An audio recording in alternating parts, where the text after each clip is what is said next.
I'm going to do a simple activity on precis writing. Okay, this is only a simple sample text. In the exam, you will be given more lengthy and complex passages. For your easy understanding, I have chosen a simple and easy to digest paragraph. Okay, there are 133 words in the passage, so we have to reduce this into 1/3 of the original text. Let's see how we are going to do this.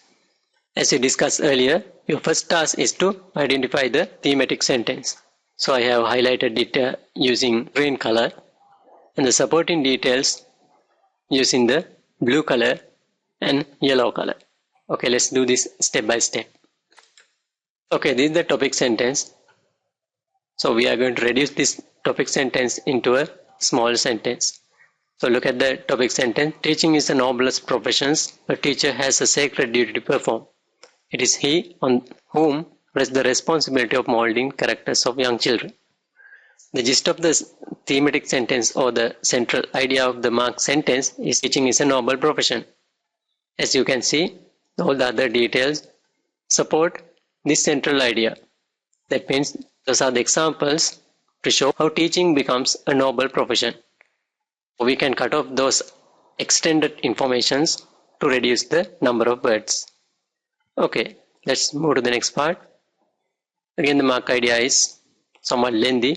Okay, let's go through that one. Apart from developing their intellect, he can inculcate in them qualities of good citizenship, remaining neat and clean, talking decently, and sitting properly. These virtues are not easy to be imbibed. Only he who himself leads a life of simplicity, purity, and rigid discipline can successfully cultivate these habits in pupils. Gist of this idea or gist of this marked central idea is the noble teacher not only educates the child but also develops child's social well-being and manners. So how have we done that one?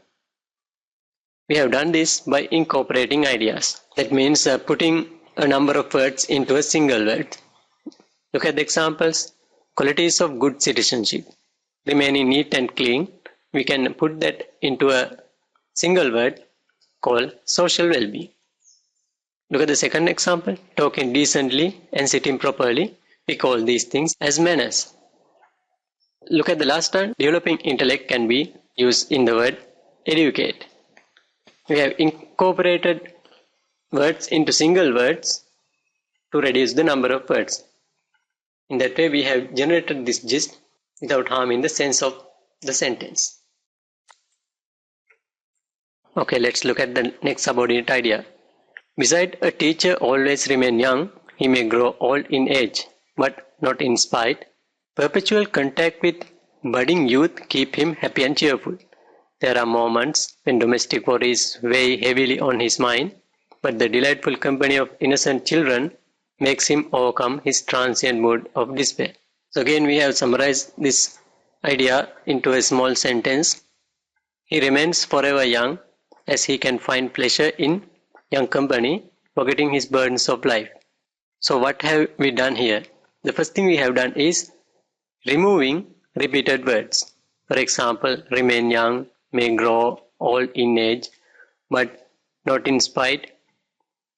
And we have used a single word for that, forever young. We have used this forever young word with a metaphorical meaning.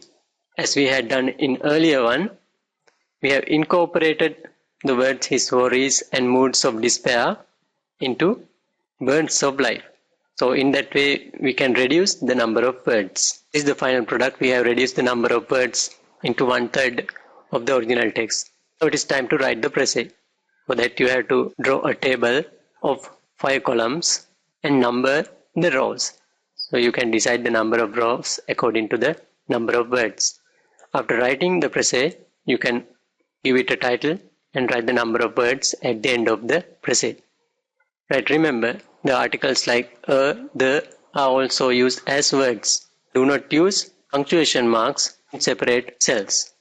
Okay, I think you have got the basic idea of how to write a precis. In our next videos, you can learn more about this.